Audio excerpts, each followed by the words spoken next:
ഞാനിവിടെ ഉണ്ടാക്കാൻ പോകുന്നത് പുട്ടുകുറ്റി ബിരിയാണിയാണ്. പുട്ടുകുറ്റി ബിരിയാണി സാധാരണ ബിരിയാണി ഉണ്ടാക്കുന്നത് പോലെയാണ് ഉണ്ടാക്കുന്നതെങ്കിലും അത് ദം ചെയ്യാൻ വയ്ക്കുന്നത് പുട്ടുകുറ്റിയിലാണ്. പുട്ടുകുറ്റിയിൽ ആവി കയറ്റിയാണ് ഇതെടുക്കുന്നത്. വളരെ ടേസ്റ്റിയായ ഒരു ബിരിയാണിയാണിത്. നിങ്ങളെല്ലാവരും ഞാൻ ഈ ചെയ്യുന്നതനുസരിച്ച് ഉണ്ടാക്കി നോക്കൂ. ഇതിനു വേണ്ടി നമ്മൾ ഇന്ന് എടുത്തിരിക്കുന്നത് 300 ഗ്രാം ചിക്കനാണ്. ചിക്കൻ്റെ ബോൺലെസ് പീസസ് ആണ് എടുത്തിരിക്കുന്നത്. അതിലേക്ക് ഇടാനായിട്ട് ഒരു ടീസ്പൂൺ മുളക് പൊടി, 1/4 ടീസ്പൂൺ മഞ്ഞൾപ്പൊടി, 1/4 ടീസ്പൂൺ ഇഞ്ചി അരച്ചതാണ്, 1/4 ടീസ്പൂൺ വെളുത്തുള്ളി അരച്ചത്, 1/2 ടീസ്പൂൺ കുരുമുളക് പൊടി.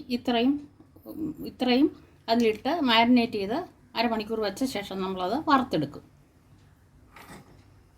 അതിനുവേണ്ടി നമ്മൾ ഇതെല്ലാം കൂടി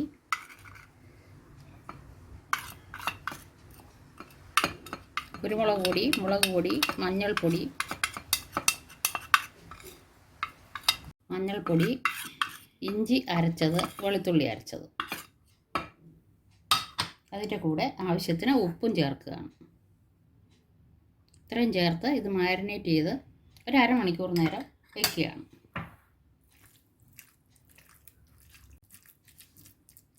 ഇത് ഒരു അരമണിക്കൂർ നേരം റെസ്റ്റ് ചെയ്യാനായിട്ട് വയ്ക്കുകയാണ്. അതിനുശേഷം നമുക്കിത് വറുത്തെടുക്കാം. കഷ്ണങ്ങൾ വറക്കുന്നതിനായി ഒരു പാൻ ചൂടായിട്ടുണ്ട്. അതിലേക്ക് നമുക്ക് ആവശ്യത്തിന് എണ്ണ ഒഴിക്കാം.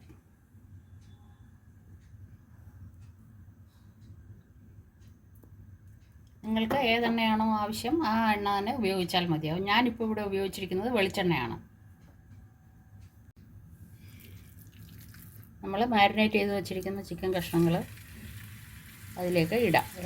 എണ്ണ ചൂടായിട്ടുണ്ട്, അതിലേക്ക് ഇടാം.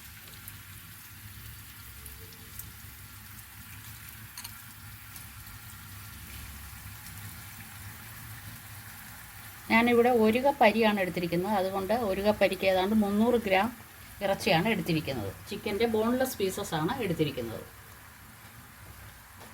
നമ്മളിത് ഒന്ന് തിരിച്ചിട്ട് കൊടുക്കുകയാണ്.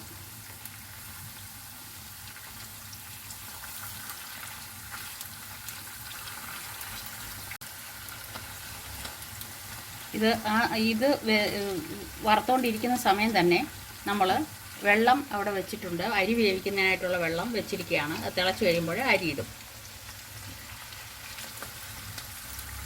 അരി വേവിക്കാൻ വെച്ചിരിക്കുന്ന വെള്ളത്തിലേക്ക് നമ്മൾ ഒരു തണ്ട് കറുവപ്പട്ട ഇടുവാണ്. ഒരു 3 ഗ്രാമ്പു, 2 ഏലക്ക, ഒരു ചെറിയ കഷ്ണം ജാതിപത്രി. ഇത്രയിട്ട് വെള്ളം തിളച്ച് കഴിയുമ്പോഴത്തേക്ക് നമ്മൾ അരിയിട്ട് വേവിക്കാനാണ്. നമ്മൾ വറുക്കാനായിട്ട് വെച്ചിരിക്കുന്ന ചിക്കൻ ആയിട്ടുണ്ട്. നമുക്കിത് കോരിയെടുക്കാം.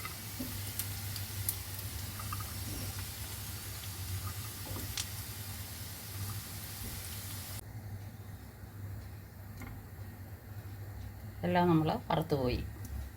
ഈ എണ്ണയിലേക്ക് തന്നെ നമ്മൾ സവാള അരിഞ്ഞു വെച്ചിരിക്കുന്നത് ഇടുകയാണ്. ഇത് നമ്മൾ വറുത്ത് കോരി അലങ്കരിക്കുന്നതിനായിട്ടും ചിക്കൻ ഉണ്ടാക്കുമ്പോൾ അതിൽ ഇടുന്നതിന് വേണ്ടി വറക്കുന്നതാണ്. ഇതൊരു ബ്രൗൺ കളറാകുമ്പോൾ നമുക്ക് വറുത്തെടുക്കാം. ഇതിലേക്ക് അല്പം ഉപ്പും ഒരു നുള്ളു പഞ്ചസാരയും ഇട്ടാണ് വറക്കുന്നത്. ഇത് രമ്പേലയാണ്. ഇതൊരു 3ആയിട്ട് കട്ട് ചെയ്ത് ഇടുകയാണ്. ബിരിയാണി ഇലയെന്നും പറയാറുണ്ട്. അപ്പോൾ വെള്ളം നല്ലവണ്ണം തിളച്ച് കുറച്ച് നേരം ഒരു 10 മിനിറ്റായിട്ട് തിളക്കുകയാണ്. അതിലേക്ക് നമ്മൾ 1 കപ്പ് അരി നല്ലവണ്ണം കഴുകി അരമണിക്കൂർ കുതിർത്ത് വെച്ചിരുന്നതാണ്. അതാണ് ഇതിലേക്ക് ഇടാൻ പോകുന്നത്. ഇനി അത് അവിടെ ഇരുന്ന് വേകട്ടെ. ഏകദേശം ഒരു 10-12 മിനിറ്റ് നേരം വേകുമ്പോൾ അരി റെഡിയാവുമായിരിക്കും. നമ്മളത് നോക്കി വേണം എടുക്കാൻ. ഓരോ അരിക്കും ഓരോ വേവായിരിക്കും. ബ്രൗൺ കളറായിട്ടുണ്ട്. നമുക്കിത് എണ്ണയിൽ നിന്നും കോരിയെടുക്കാം.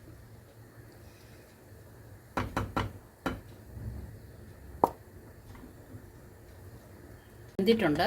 നമുക്കിത് കോരിയെടുക്കാം. ഒരു അരിപ്പ പാത്രത്തിലേക്ക് കോരിയെടുക്കുവാണ്. നമ്മൾ സവാള വറുത്ത് കോരിയ ആ എണ്ണയിലേക്ക് തന്നെ നമ്മുടെ ചിക്കന് ഗ്രേവിക്ക് ആവശ്യമായ സവാള ചേർക്കുകയാണ്. ഇതൊരു 2 വലിയ സവാളയാണ് ഈ എടുത്തിരിക്കുന്നത്. ഇത് ചെറുതായിട്ട് അരിഞ്ഞ് എടുത്തിരിക്കുകയാണ്. അത് നമുക്ക് വഴറ്റാം. ചെറുതായിട്ടൊന്ന് വഴണ്ട് വരുമ്പോൾ നമ്മൾ ഇഞ്ചി വെളുത്തുള്ളി പേസ്റ്റ്, പച്ചമുളക് ഒന്ന് ചതച്ചത് ഒക്കെ ചേർത്ത് കൊടുക്കും.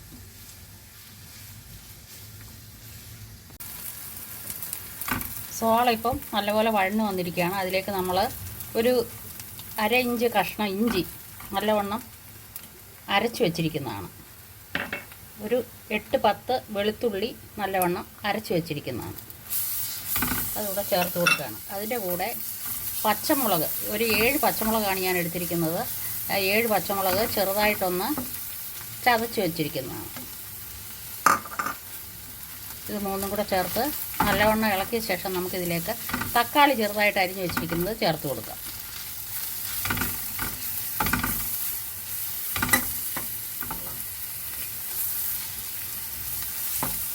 ഒരു തക്കാളിയാണ്, ഒരു വലിയ തക്കാളിയാണ് എടുത്തിരിക്കുന്നത്. ചെറുതായിട്ട് അരിഞ്ഞ് വെച്ചിരിക്കുകയാണ്.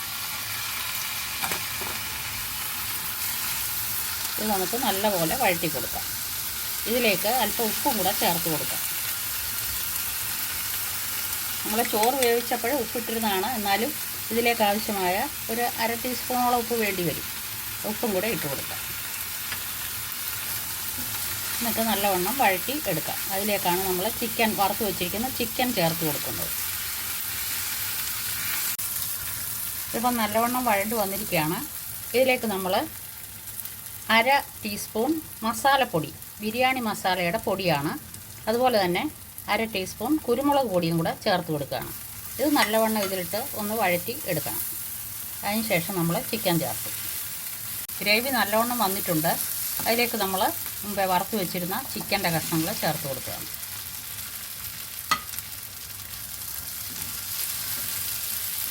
നല്ലവണ്ണം ഇളക്കി യോജിപ്പിച്ച ശേഷം ഒരു 2-3 മിനിറ്റ് തീയത്ത് കിടന്ന് ഒന്നായി വരുമ്പോൾ നമുക്ക് തീ ഓഫ് ചെയ്യാം.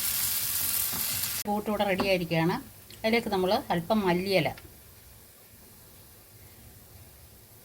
അതുപോലെ തന്നെ അല്പം പുതിന ഇലയും കൂടെ ഇട്ട് കൊടുക്കുകയാണ്.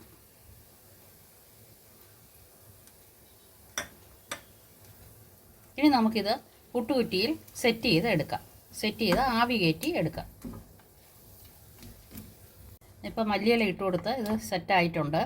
ഞാനിതിൻ്റെ ഇടയിൽ നമ്മൾ മുമ്പേ സവാള വറുത്ത് വെച്ചിരിക്കുന്നത് അതിൻ്റെ പകുതിയോളം ഭാഗം ഇതിൽ പൊടിച്ച് ചേർത്തിരുന്നു. അത് ഞാൻ വീഡിയോയിൽ വിട്ടുപോയിട്ടുണ്ട്.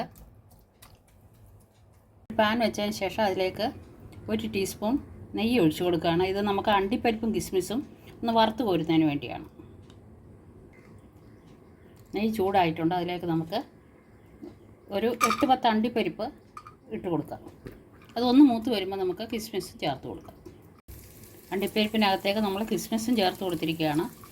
1 മിനിറ്റിനകം തന്നെ ഇതിപ്പം ശരിയായി വരും. ഇനി നമ്മളിത് പുട്ടുകുറ്റിയിൽ സെറ്റ് ചെയ്യുവാണ്.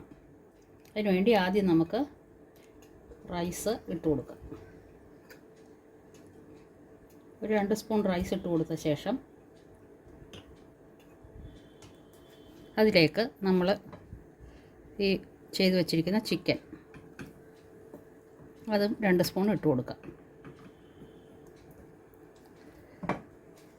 അതിന് മുകളിലേക്ക് വീണ്ടും നമ്മൾ 2 സ്പൂൺ റൈസ് ഇട്ട് കൊടുക്കുകയാണ്.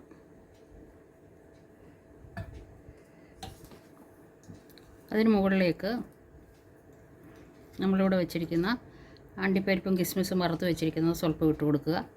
അല്പം മല്ലിയില അരിഞ്ഞ് വെച്ചിരിക്കുന്നത് അല്പം ഇട്ട് കൊടുക്കുക. അതിന് ശേഷം നമ്മൾ വറുത്ത് വെച്ചിരിക്കുന്ന സവാള ഇടുക. വീണ്ടും നമ്മൾ ചിക്കൻ്റെ കൂട്ടിട്ട് കൊടുക്കുകയാണ്. ഏറ്റവും മുകളിലായി വീണ്ടും റൈസ് ഇട്ട് കൊടുക്കുകയാണ്.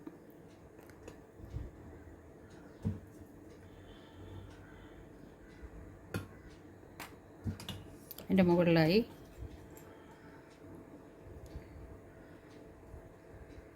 അല്പം മല്ലിയിലയും അല്പം അണ്ടിപ്പരിപ്പും കിസ്മിസും വറുത്ത് വെച്ചത് ഇട്ട് നമ്മളിത് ആവിയിൽ വേവിക്കുകയാണ്. പുട്ട് വേവിക്കുന്നത് പോലെ തന്നെ നമ്മളിത് കുക്കറിൽ വെള്ളം ഒഴിച്ച് ആവി വന്നിരിക്കുകയാണ്. ആവി വന്നിരിക്കുന്ന അതിലേക്ക് വെക്കുകയാണ്. ഇനി നമ്മളിത്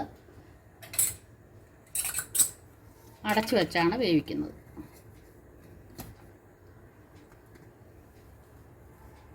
ഇതിപ്പം ആവി വന്നിരിക്കുകയാണ്. ഒരു 5 മിനിറ്റ് എടുത്തിട്ടുള്ളൂ. ആവി വന്നിരിക്കുകയാണ്. ഇനി നമുക്കിത് കുത്തി വെളിയിലേക്ക് എടുക്കാം.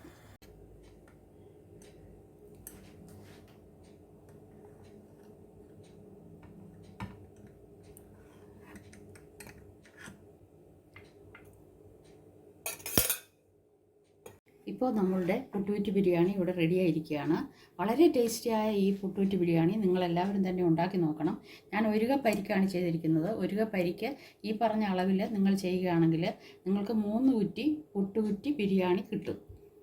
നിങ്ങൾ എല്ലാവരും തന്നെ ഇത് ഉണ്ടാക്കി നോക്കി നിങ്ങൾക്ക് ഇഷ്ടപ്പെടുകയാണെങ്കിൽ ലൈക്ക് ചെയ്യൂ, ഷെയർ ചെയ്യൂ, സബ്സ്ക്രൈബ് ചെയ്യൂ.